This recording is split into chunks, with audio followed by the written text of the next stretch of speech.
Votre attention s'il vous plaît. Cet élément est en lingala et en français. Contactez-nous pour savoir s'il est aussi disponible en la langue de votre préférence. Christ Equality Foundation et l'apôtre Didier Lomponda, ensemble vous présentent cette vidéo pour votre édification spirituelle. La rubrique Pasteur et thème. Vous présente aujourd'hui le bien-aimé de Jésus-Christ et des saints. L'homme de Dieu, l'apôtre Didier Lomponda, ministre de l'Évangile éternel. Tous les enseignements de l'apôtre Didier Lomponda sont disponibles sur christequality.com/didierlomponda.html. Bonne édification au nom de notre commun Seigneur et Dieu Jésus-Christ. Amen. Reconnaissant ce soir au milieu de ton peuple. Dans cette assemblée des saints de ce soir, nous élevons ton grand nom dans nos vies, dans nos cœurs, dans nos familles, dans tout ce qui est en nous. Seigneur, nous élevons ton grand nom.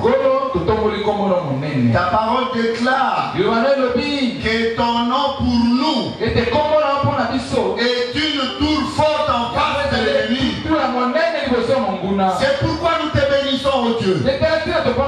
Parce que ce nom-là nous a gardés. Ce nom-là nous a protégés. Ce nom-là nous a épargnés de tous les dangers. Nous en sommes infiniment reconnaissants. Et nous te disons merci, Père. Maintenant, oh Dieu, puisque nous sommes venus au-devant de toi, avec nos fardeaux, avec nos cœurs, nos âmes, pour que tu puisses nous aider. Parce que nous sommes faibles. Mais c'est toi le fort qui est capable d'enlever la faiblesse dans nous et de nous remplir de tes capacités. Seigneur, fais-le maintenant. Au travers de ta parole, que ce peuple qui s'est approché de toi puisse recevoir de toi cette grande bénédiction afin que leur joie soit parfaite. Seigneur, tu connais le fardeau d'un chacun. Tu es le seul qui a dit venez à moi vous tous qui êtes fatigués et chargés. Moi je vous donnerai du repos. C'est à toi d'accomplir ta parole. Parce que tu es fidèle. Maintenant accomplis-le. Donne-nous la force. Que ton esprit règne en ce moment. Que ta domination règne en ce moment. Et que ton règne soit permanent sur tout un chacun de nous. En commençant par les écritures que nous allons lire jusqu'à toute la parole que tu parleras à ton peuple. Que la gloire te revienne à toi seul. Au nom de Jésus-Christ. Nous disons tous Amen. Que le Seigneur vous bénisse au nom de Jésus. Nous sommes dans la joie. Êtes-vous dans la joie d'écouter la parole? Alors on se met debout pour la lecture des Saintes Écritures. Qu'on nous lise d'abord notre écriture de base. Proverbe chapitre 11 verset 14. Cette écriture-là, même si tu dors, même si tu es au travail, même les mamans, quand vous préparez comme ça, tu es en train de tourner la nourriture dans la marmite, ma chaîne sert. Même si on t'envoie au marché, tu pars à l'école, mes jeunes frères et mes papas, souvenez-vous-en, n'oubliez jamais ces versets. Amen. Parce que ces versets-là, c'est la clé de la doctrine que le Seigneur est en train de donner à son église, qui est sa femme. Amen. suivons la lecture. On va nous lire Proverbe 11, verset 14. 3 Jean, verset 9 et 10. Et puis nous allons lire d'autres écritures après. Proverbe chapitre 11, verset 14. Nous lisons au nom de Jésus. Quand la prudence fait défaut, le peuple tombe. Et le salut est dans le grand nombre des conseillers.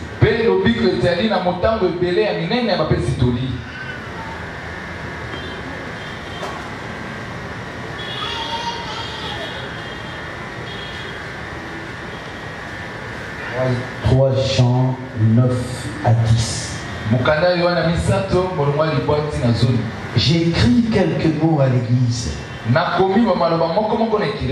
Mais Diotrephe, qui aime à être le premier parmi eux,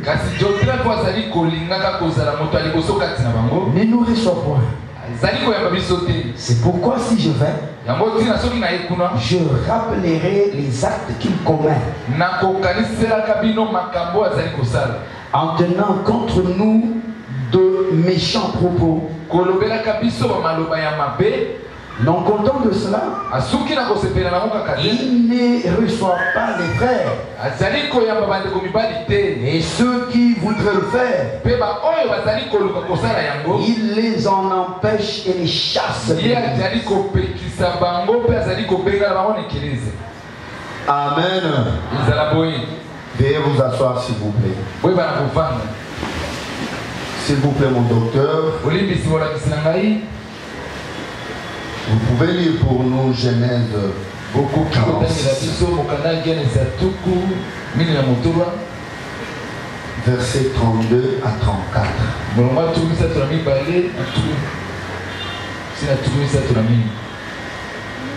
Genèse 46, versets 32 à 34. 32 à 34. Nous lisons au nom du Seigneur Jésus. Ces hommes sont bergers, car ils élèvent des troupeaux. Ils ont amené leurs brebis et leurs bœufs et tout ce qui leur appartient. Et quand Pharaon vous appellera et dira, quelle est votre occupation? Vous répondrez, tes serviteurs ont élevé des troupeaux depuis notre jeunesse jusqu'à présent, nous et nos pères. De cette manière, vous habiterez dans le pays des Goshen. Car tous les bergers sont en abomination aux Égyptiens.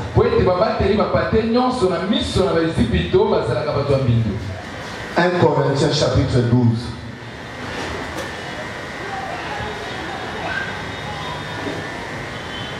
Notre verset, les versets que nous avons lus hier.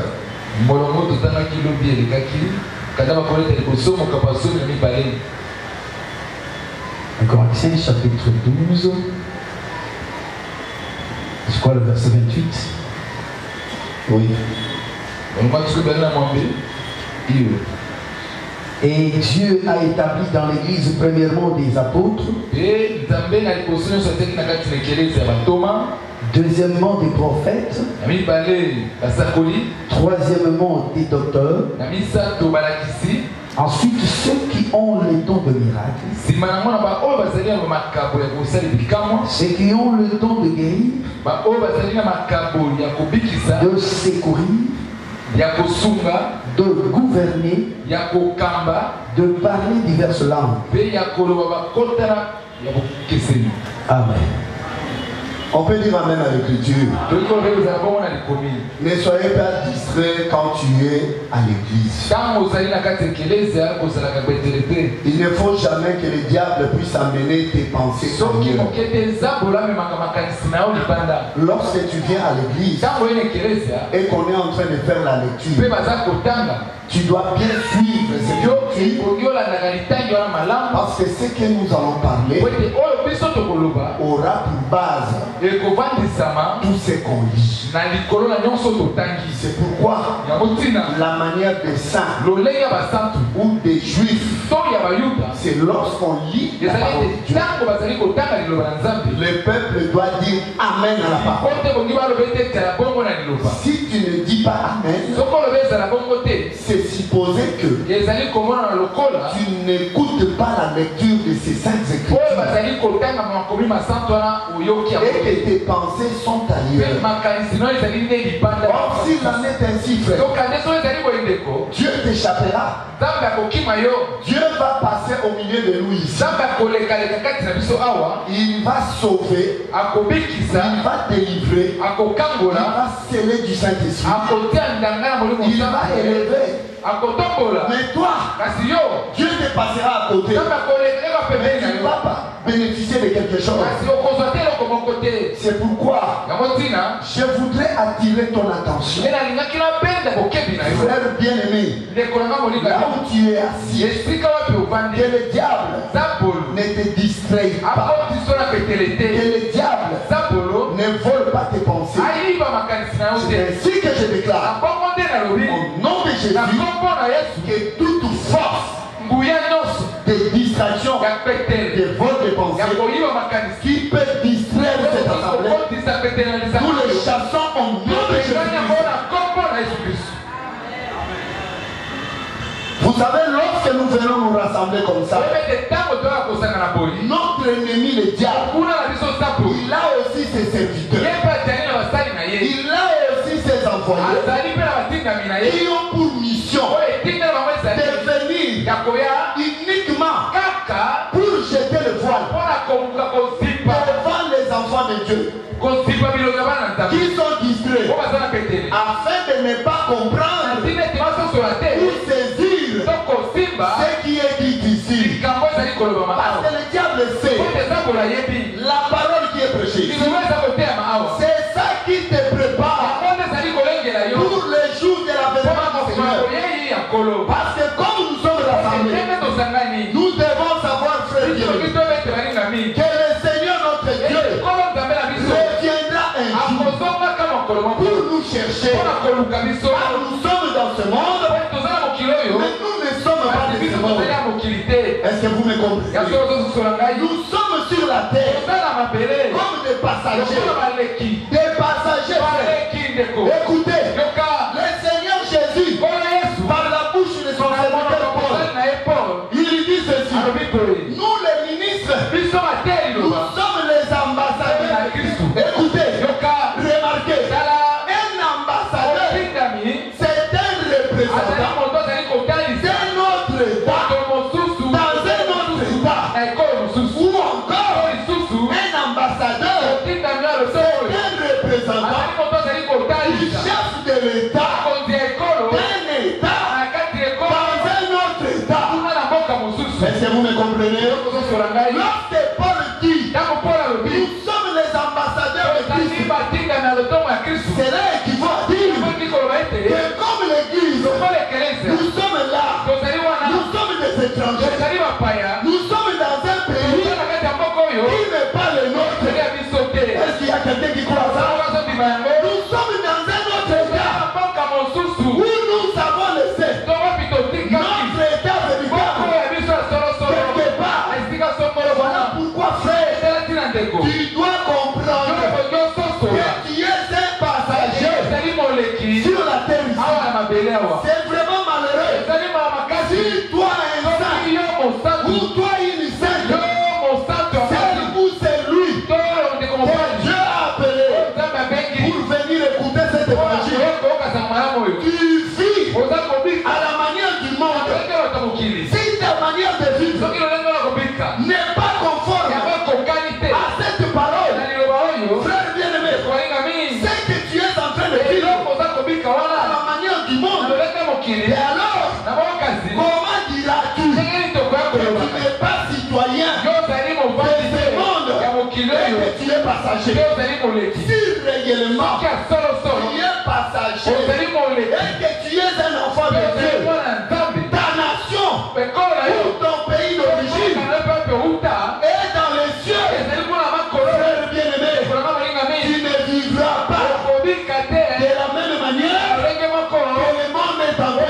Est-ce qu'il y a quelqu'un qui croit ça? Voilà pourquoi, frère bien-aimé, nous sommes en train de vous dire que le diable ne vous distrait pas.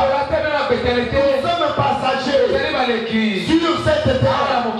C'est pourquoi le Seigneur reviendra un jour pour nous prendre, afin de nous amener, afin que là où il est, que nous y soyons aussi.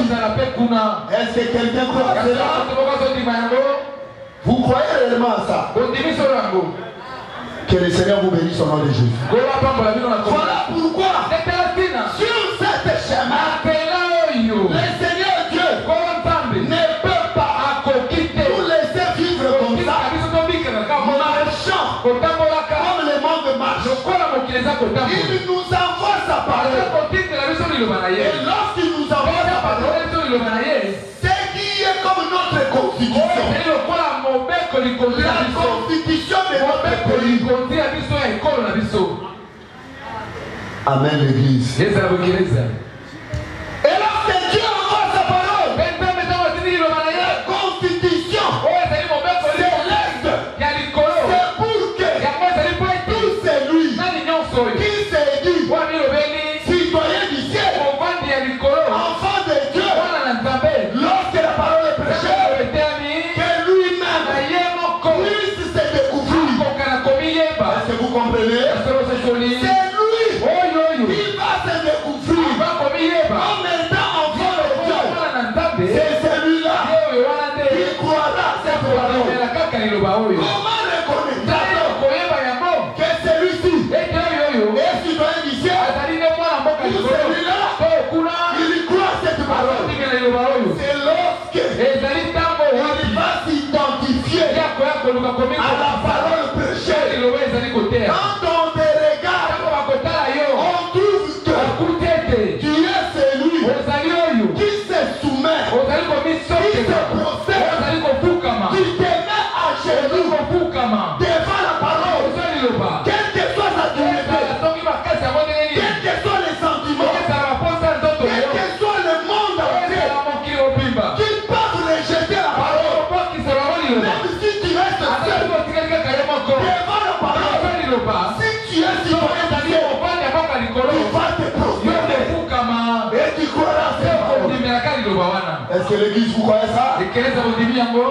Voilà pourquoi nous sommes en train de vous présenter cette parole bien-aimée avec la charge que le Seigneur nous a donnée pour vous préparer, afin que lorsque lui reviendra, qu'il vous trouve, vous qui êtes sa femme, bien préparé, bien habillé, bien parfumé, avec une beauté parfaite.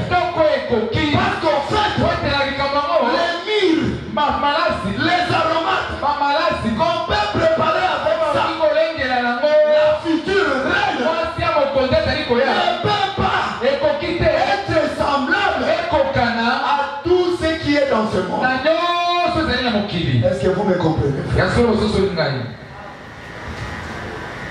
C'est ainsi que nous sommes en train de parler de ces choses. Et je crois que tous les enfants de Dieu, tout cela que Dieu a prédestiné, tout cela qui sont la sémence de Dieu, parce qu'ici, ce n'est pas le problème de tout le monde. Même nous les hommes de Dieu, si vous voyez un homme de Dieu se mettre à genoux devant la vérité, c'est que c'est un enfant de Dieu. Amen. Mais lorsque vous voyez quelqu'un qui s'est dit ministre de la parole, mais qui s'oppose à la vérité des Écritures, à la vérité de la parole, qui est conforme à la doctrine que nous a laissé les apôtres de Jésus, vous comprenez que celui-là n'est pas le ministre de Dieu. Il n'est pas sorti de Dieu, mais il est habité par l'esprit de son Père, Dieu. à ça. Et moi je dis amen. Pourquoi? Parce que lorsque l'apôtre Jean a envoyé la parole à l'église, comme nous sommes en train de faire, Dieu donne sa parole pour l'envoyer à l'église, afin que l'église en reçoive l'édification, pour que l'église croie à la parole que Christ avait laissée aux apôtres. Mais écoutez ce que dit l'église. Cet homme Joseph refuse que la parole de Dieu soit donnée à l'église. Pourquoi? Parce que lui veut être le numéro 1. C'est comme ça que fait. Vous allez trouver aujourd'hui dans plusieurs églises, même dans les églises de saints, les soi-disant ministres. Faites très attention. Ici, j'aimerais faire une mise au point et faire la part des choses. Il y a des ministres qui sont ignorants. Peut-être la grâce de Dieu ne les a pas encore éclairés. Mais nous avons dit la fois passée, un ministre, c'est d'abord un enfant de Dieu. Amen. C'est d'abord quelqu'un qui a cru, qui est baptisé et qui a reçu le Saint-Esprit. Et il a le salut avec lui. C'est d'abord un sauvé. Amen. Un ministre, c'est d'abord quelqu'un qui est sauvé. Et écoutez maintenant, le Seigneur Jésus, ici je suis en train de récapituler pour vous rafraîchir un tout petit peu. Après nous allons progresser. Le Seigneur avait dit, je ne vous laisserai pas orphelin. Amen. Donc si quelqu'un n'a pas le Saint-Esprit, c'est un orphelin. Le Seigneur a dit, je ne vous laisserai pas orphelin, mais je vous enverrai le Saint-Esprit, l'Esprit de vérité. Pourquoi? Pour vous conduire en toute la vérité. Mais remarquez maintenant, un ministre, c'est d'abord un enfant de Dieu, sauvé, qui a le Saint-Esprit, qui doit lui conduire dans toute la vérité. Et ce ministre-là, enfant de Dieu, qui est sauvé, lorsqu'il est ignorant d'un point de la doctrine, et qu'on lui présente cette vérité, le Saint-Esprit qui est en lui dira, oui, t'amène à cette parole, parce que c'est la vérité. Mais si vous voyez un ministre qui a déjà connu la vérité qu'on a enseigné avec les Écritures, mais qui dit non, non, moi je ne crois pas à ça. C'est la postérité de Joteph. Parce que frère, nous et le Saint-Esprit, nous disons ceci. Moi, le collège ici, ensemble avec les apôtres, nous disons que Joseph n'avait pas le Saint-Esprit. Je ne crois pas à ça.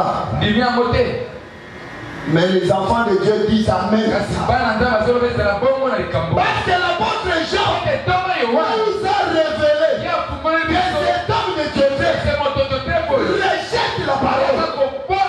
Mais Jésus a dit à Jean, celui qui va te recevoir, il me reçoit moi. Celui qui ne me reçoit pas, il dit la doctrine. Mais écoutez, lorsque l'apôtre Jean envoie la doctrine dans cette église-là, cet homme de Joseph, comme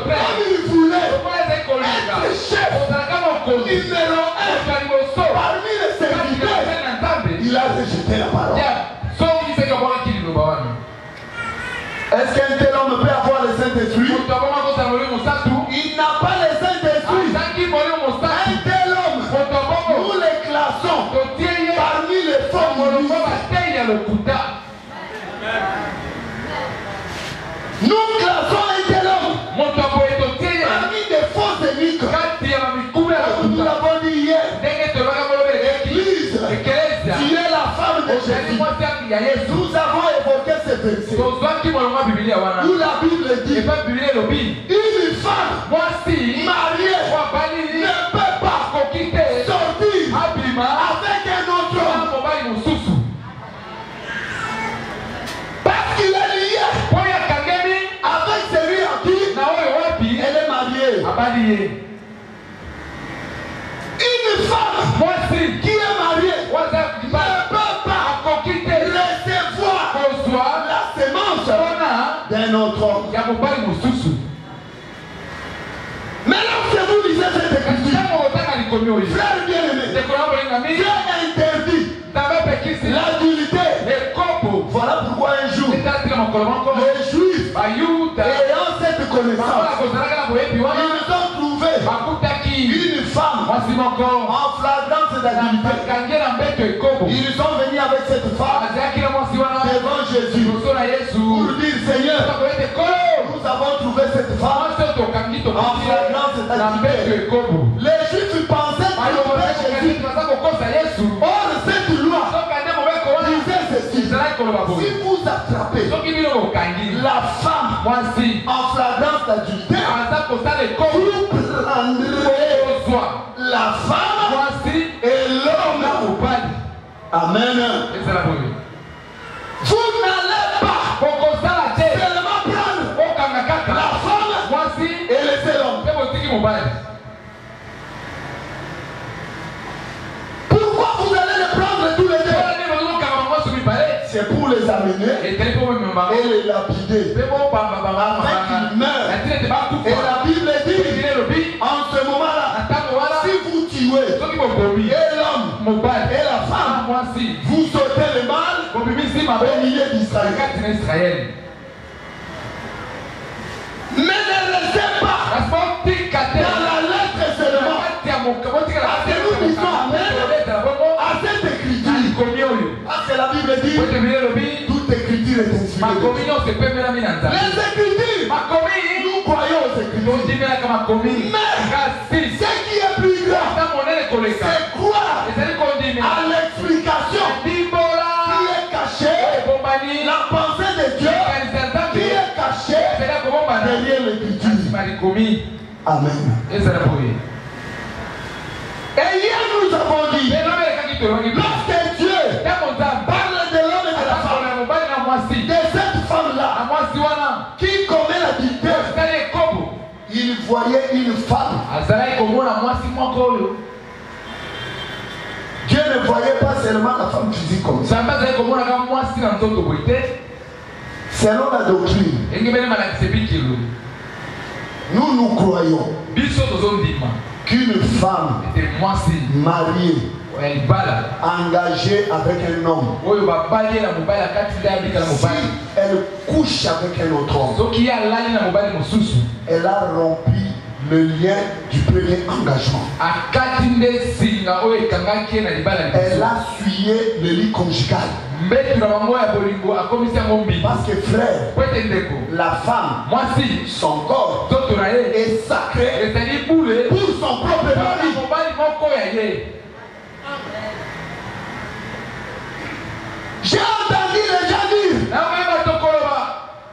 oh, une femme peut aller coucher avec un autre homme, commettre l'adultère. Mais si elle rentre, elle ne dit pas à son mari,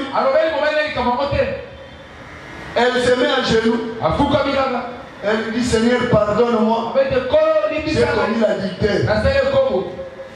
Dieu va les pardonner. Et cette femme peut continuer à vivre avec son mari. Que Dieu nous fasse grâce. Ça, c'est s'opposer aux saintes écritures. Parce que l'écriture dit, lorsque la femme commet adultère, elle a péché contre son mari. Amen. Cette femme-là qui couche avec un autre à l'issue de son mari, elle a péché contre son mari. Parce qu'elle a souillé le lit conjugal. Pour que cette femme entre dans la vie éternelle, elle doit demander pardon. Est-ce que vous pouvez dire amen à ça? Bon, bah, vous avez adultère, bah, maman. Hein? Bah, frère, vous avez adultère. Peut-être vous êtes en train de penser, et comme on dit aussi comme ça à la femme, c'est que nous aussi, je sais qu'il y a la part de frère. Un frère, c'est d'abord un enfant de Dieu. Lorsqu'un enfant de Dieu pêche, il y a la procédure de la repentance. Mais ici, nous parlons du mariage. Dans le cadre du mariage, Jésus, nom de Dieu, n'a jamais parlé de l'homme. Avez-vous lu quelque part dans la Bible où Jésus a dit, si l'homme commet l'adultère, la femme peut le répudier? Vous avez lu ça? Mais plutôt au contraire, le Seigneur dit, l'homme ne peut pas, c'est lui qui a le pouvoir de répudier. Les mamans, vous pouvez dire amen à ça? Ba maman, bazolo ba men na bo prêter ba bi pour la nika mobali. Kobo ya hôtel lo ba nzambe, Bible lo bi mobali ndaza chef na yo. Le mari est ton chef. Après c'est mon konti na yo. Et la zo ka binoté. Amen. So ko za ba centre ya solo. Boko di manke, mobali ndaza chef na yo ya solo. So mo ya mo ko na nzambe te. Oyaba ole satana yo pamba okota no na te. Ozandenge moko na bana ya olangi.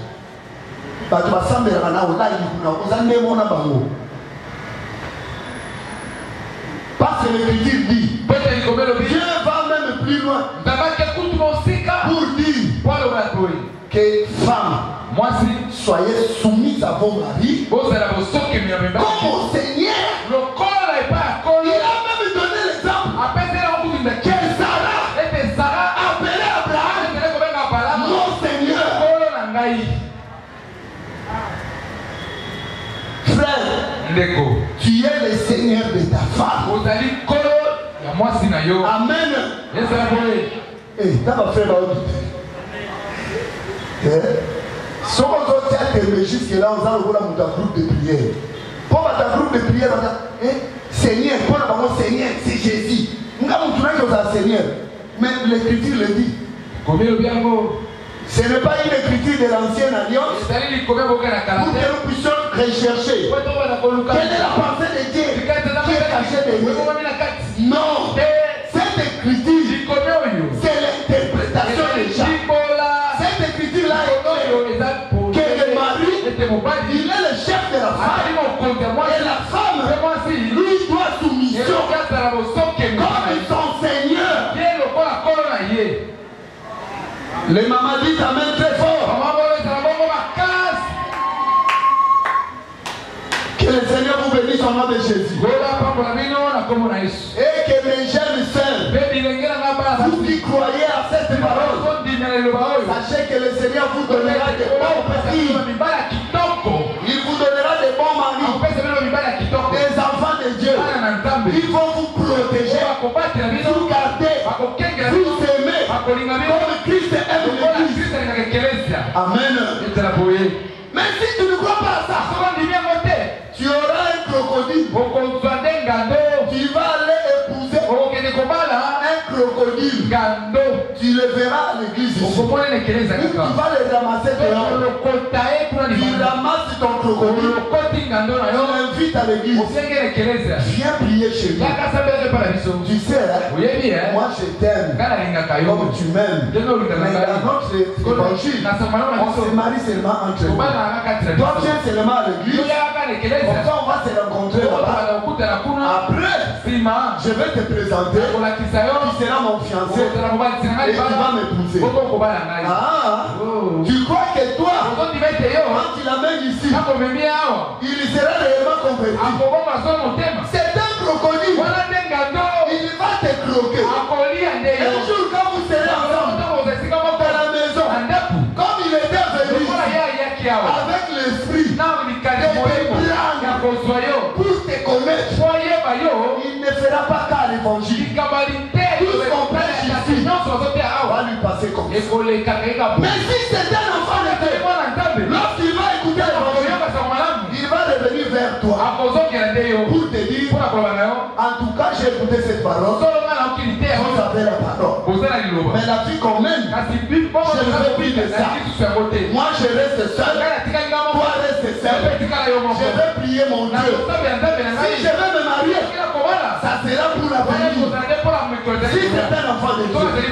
Mais si c'est un crocodile, il fera tous les semblants possibles. Il fera à l'église. Il va venir auprès de la porte. Thomas, mes respects à Paul. Je suis votre fils. C'est rien que pour t'avoir, toi, ma jeune soeur. Et lorsqu'il va t'avoir, il te connaît. Il découvre ta dignité. C'est fini. Un jour tu vas rentrer en pleurant. Papa, que Dieu me pardonne. Il y a un homme qui s'est abusé avec moi. Mais lorsque tu viens comme ça, nous allons prier pour toi. Tu t'es repenti. Dieu va te pardonner. Mais pour nous, tu seras maintenant un enfant qui n'est pas encore mis. Lorsqu'un enfant de Dieu va se présenter pour nous dire, papa, je veux cette servante. Nous allons dire, frère, prie d'abord. Nous n'allons pas lui révéler ta faiblesse ou ta mauvaise vie. Mais nous allons premièrement s'opposer à cette chose. Pourquoi? Parce que tu as encore charmé. Tu as encore cette vie-là de sortir avec des crocodiles. Nous n'allons pas prendre un frère. Nos enfants sont ici. Nos disciples, nos enfants qui nous obéissent et qui servent Dieu. Te donner et donner à l'un de nos enfants. Pour que demain, notre enfant nous revienne. Papa, moi, nous Européens,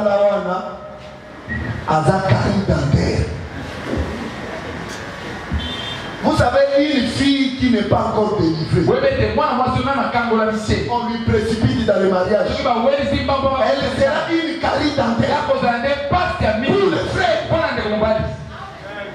Je vous dis la vérité. Pourquoi? Parce que la faiblesse qu'elle a est tellement démoniaque que les démons vont commencer à l'utiliser. Et vous allez voir notre frère, il risque d'avoir 3 enfants dans la maison. Son propre enfant, c'est seulement un seul. Les frères commencent à regarder les enfants comme ça. Il regarde la figure de l'autre et celui-ci me ressemble. Mais l'autre est là. Moi, quand j'étais petit, je n'avais pas ce comportement. Cet enfant, où est-ce qu'il a trouvé ça? Et vous allez entendre la sœur commencer à dire, bon, Moni, ma grand frère ne m'a pas passé un comportement. Là, c'est malheureux. Vous êtes attristés. Les frères, vous êtes attristés. Mes sœurs, vous êtes attristés. Si vous êtes attristés, que cette tristesse soit la tristesse selon Dieu. Si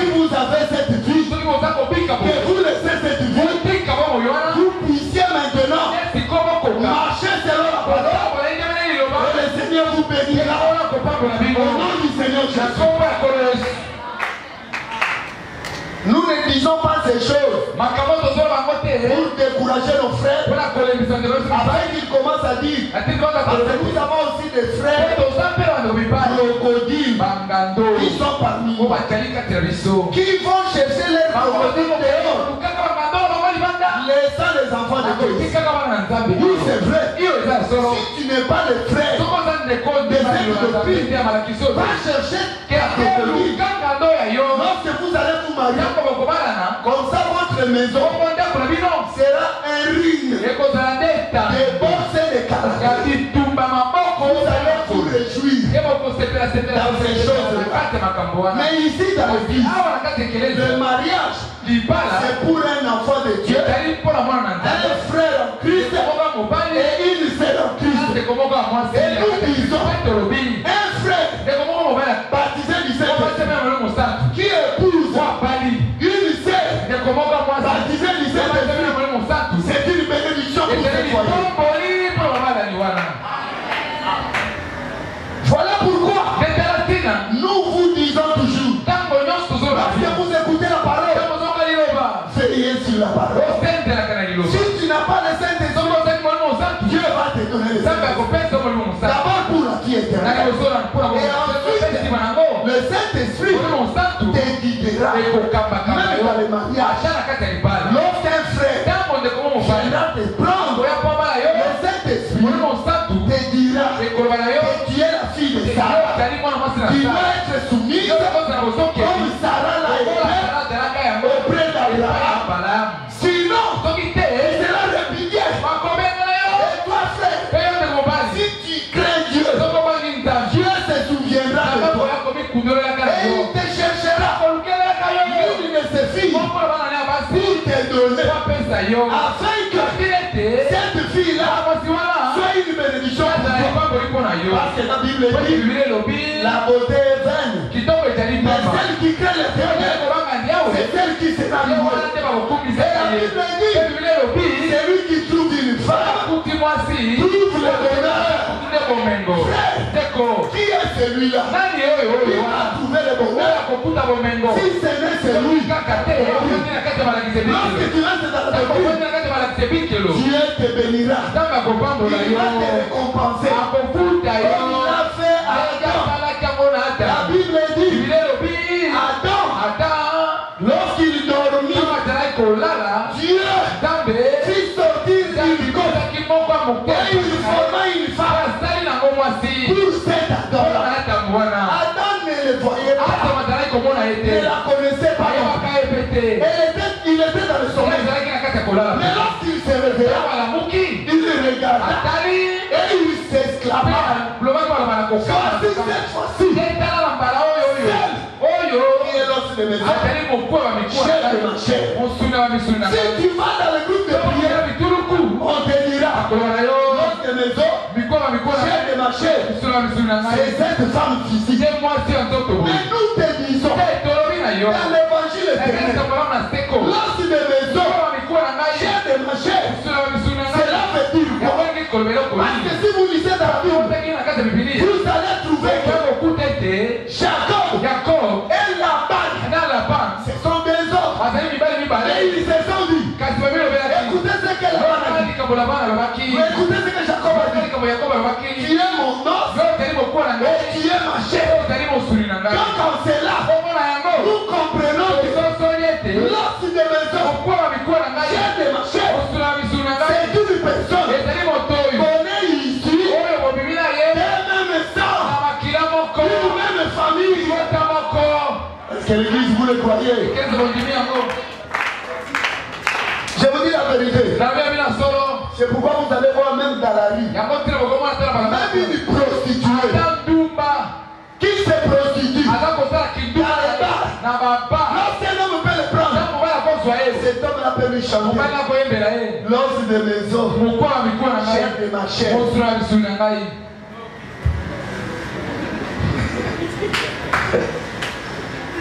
Tu verras un homme qui va dans les bars pour chercher les prostituées. Il est en train d'appeler cette prostituée l'os de mes os, chair de ma chair. C'est là, l'os de mes os.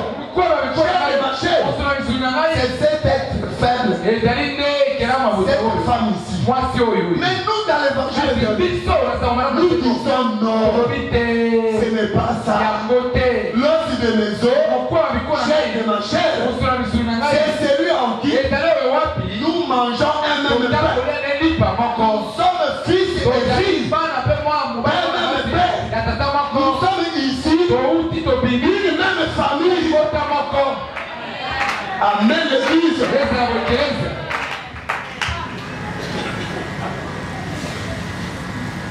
Et lorsque tu trouves celle qui est l'os de tes os, chair de ta chair, c'est que Dieu te l'a destiné pour vivre avec elle.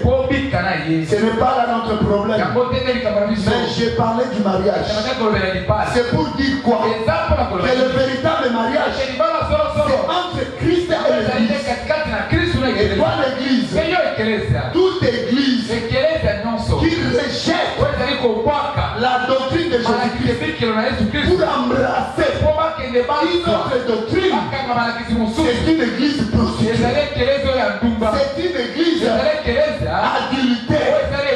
Ces peuples-là, ou ces ministres-là, parce qu'ici, je ne me limite pas seulement au peuple. Parce que pour parler de l'église, on voit d'abord le ministre.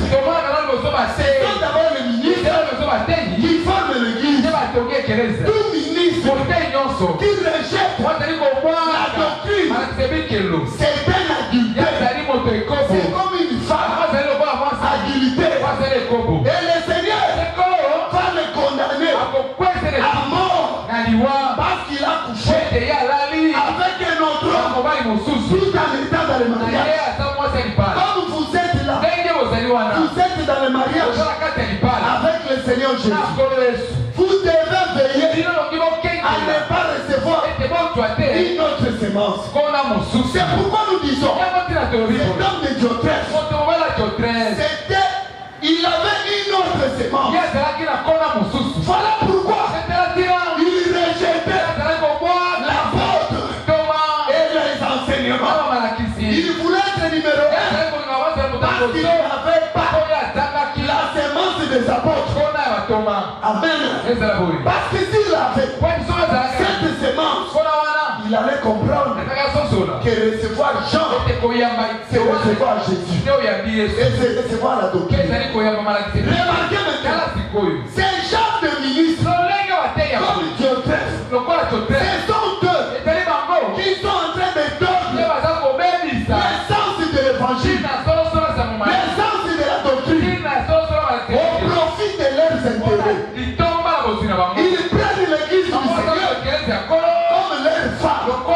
Parce que nous avons dit ici, tout ministre qui s'autoproclame qu'il est le pasteur responsable, ou si vous voyez quelqu'un qui se dit il est le numéro 1, le chef de ministre ou le conducteur, comprenez qu'il prend la place de Jésus.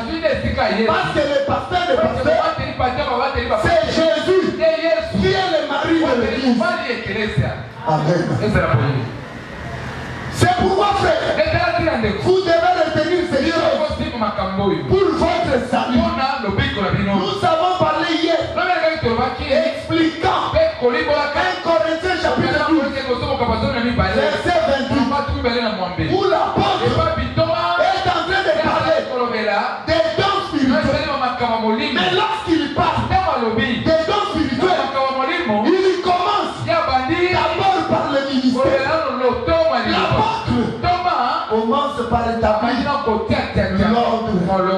Il a dit ceci. Dans l'église, Dieu a établi premièrement les apôtres, secondement des prophètes, ensuite ceux qui ont les dons des miracles et ceux qui ont les dons des gouverneurs, ceux qui ont les dons, ainsi de suite. Mais notre problème n'est pas encore dans notre chose. Un jour, nous reviendrons pour vous parler du pourquoi où l'apôtre a parlé du premièrement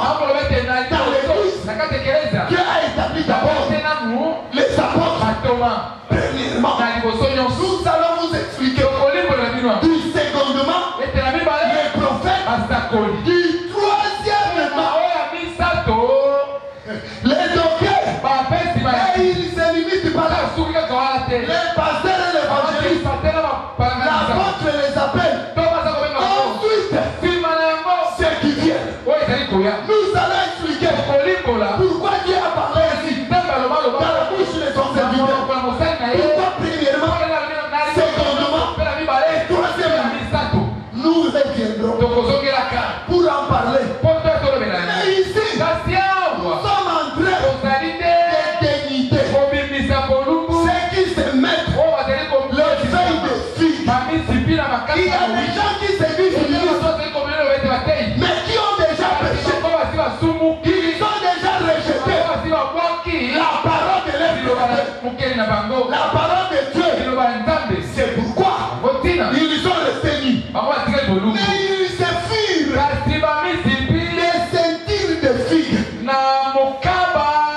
Ils se sont fait des sentiers de figues pour couvrir leur nudité. Mais lorsque la doctrine vient, la doctrine c'est le soleil. Écoutez, si vous mettez, vous portez les vêtements de frère bien-aimé, lorsque le soleil va sortir, ces feuilles-là vont sécher. Et lorsque les feuilles vont sécher, tu resteras nu. Est-ce que vous me comprenez? Voilà pourquoi, frère, nous disons la doctrine des apôtres, c'est le soleil qui brûle, toute fausse doctrine qui veut pénétrer dans l'église afin que toi, tu vois que ceux qui se couvrent avec ces feuilles de figues, que la doctrine puisse brûler ces feuilles et que tu découvres réellement que cet homme ici n'est pas habillé, il est nu. Parce que frère, l'habillement, c'est ça l'enseignement, c'est ça la doctrine. Est-ce que vous me comprenez? Le vêtement fait, c'est ça la gloire de Dieu, c'est ça la parole. Tout c'est lui, qui qu'il soit, ministre ou enfant de Dieu, qui rejette la parole, il est nu. Voilà pourquoi nous vous disons, ceux qui sont allés se cacher derrière ce pour parler, ainsi dit, vous ne voyez pas, Romains chapitre 12, l'apôtre est en train de dire, c'est lui qui gouverne. Oh frère, on parle de celui. Donc, il peut y avoir des ministres, mais il y aura un ministre qui a le temps de gouverner d'autres ministres. Frère bien-aimé, Dieu est-il injuste? Ou Dieu n'a-t-il pas d'intelligence pour parler ainsi pendant que dans les actes des apôtres nous avons marché ensemble avec vous, vérifiant les Écritures, et nous vous avons dit que Dieu dans l'église il est établi ceux qui conduisent l'église, ce sont les anciens. Amen l'église. Ici, ensemble avec nous avons vu ces choses. Et nous avons vu dans la pratique. Acte chapitre 15. Acte chapitre 20. Hébreux chapitre 13. Toutes ces écritures ne parlent que de faux conducteurs. Mais Dieu serait-il insensé de revenir encore dans la bouche de Paul pour se contredire, afin que lui-même Dieu a établi dans l'église les anciens pour diriger loin de là. C'est pourquoi nous disons, frère, si vous entendez un ministre prendre ses conseils, comprenez qu'il est corrompu. S'il n'est pas corrompu, il est ignorant. Même toi, ma soeur, même toi, mon frère, tu peux les ramener. C'est ton frère. Tu peux tout simplement le dire que cette écriture ne parle pas des hommes. Ne reste pas seulement dans le livre de Romains, mais lui aussi, l'enseignement de Paul, le même enseignement qu'il a donné aux Romains, il a donné aussi aux Corinthiens. Il faut dire à ces ministres que l'apôtre n'a pas seulement parlé de celui qui gouverne, il a parlé aussi de celui qui prophétise, il a parlé aussi de celui qui a les dons de miracles. Est-ce que dans l'église, nous pouvons avoir seulement une seule personne qui prophétise? Loin de là, nous avons besoin, où nous pouvons avoir plusieurs personnes qui prophétisent, plusieurs personnes qui ont les dons de miracles. Est-ce que l'église, vous nous comprenez? Voilà pourquoi vous devez tout simplement dire à tous ces hommes de Dieu qui prêchent contrairement à la doctrine des apôtres, qu'ils reviennent, qu'ils laissent calme cette écriture, qu'ils laissent calme l'enseignement de Paul. Paul n'a jamais prêché, Paul a enseigné, il était en train de placer l'exercice des dons dans l'église. Et il dénommait que dans l'église, il y a des membres de l'église qui peuvent avoir les dons de prophétie, les dons de miracles. C'est ainsi qu'il a commencé par le corps ministériel. C'est ici que je termine. Il a commencé par le corps ministériel pour dire, même parmi les ministres, il y a ceux-là qui peuvent avoir les dons de miracles. Amen. Mais écoutez, hier, nous avons dit, nous nous sommes arrêtés là, que les dons de gouverner, frère, ne concernent pas une seule personne. Ici, je jette et que cela soit un débat. Que les dons de gouverner ne peuvent pas être donnés par un fidèle. Un fidèle dans les bancs, il ne peut pas avoir les dons de gouverner. Nous avons voulu exploiter cela par rapport au livre de Genèse, chapitre 46, pour démontrer à l'église que tous les enfants de Jacob c'était tous des bergers. Et nous avons voulu expliquer à l'église que tout ministre est un berger. Même les apôtres que vous avez connus, on les appelait apôtres, mais c'était des bergers. Parce que d'ailleurs, les 12 fils de Jacob, c'était les 12 apôtres. Et c'était tous des bergers.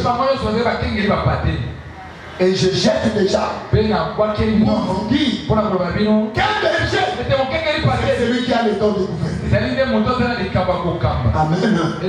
Que tout enfant de Dieu qui est la femme de Jésus, cette parole est pour te protéger, pour te garder, pour te préserver de toute mauvaise sémence. Que le Seigneur te protège au nom de Jésus. Que le Seigneur protège ton cœur. Il garde ton âme. Que tu restes toujours la femme de Jésus-Christ. Et que tu ne tombes pas dans la dureté en recevant une autre sémence qui n'est pas de ton mari. Que Dieu vous bénisse au nom de Jésus. Merci d'avoir suivi ce message et que Jésus-Christ vous bénisse. Si vous avez une question à l'intention de l'homme de Dieu, si vous voulez que l'homme de Dieu prie pour vous, si vous voulez vous confier à l'homme de Dieu, ou si vous voulez tout simplement bénir l'homme de Dieu, contactez-le directement si ses coordonnées sont disponibles depuis sa page. Sinon, contactez-nous et nous lui transmettrons vos préoccupations. N'oubliez pas de faire un tour à notre page évangélisation pour voir en quoi vous pouvez vous rendre utile à Christ par cette œuvre. Que Dieu vous bénisse tous. Amen. ChristQuality.com. Les cieux en un clic de la souris. évangileéternel.com, le site de l'Évangile éternel. Christ Equality Fondation, équilibrer la manne ramassée dans le désert de sorte que chacun ait un numère.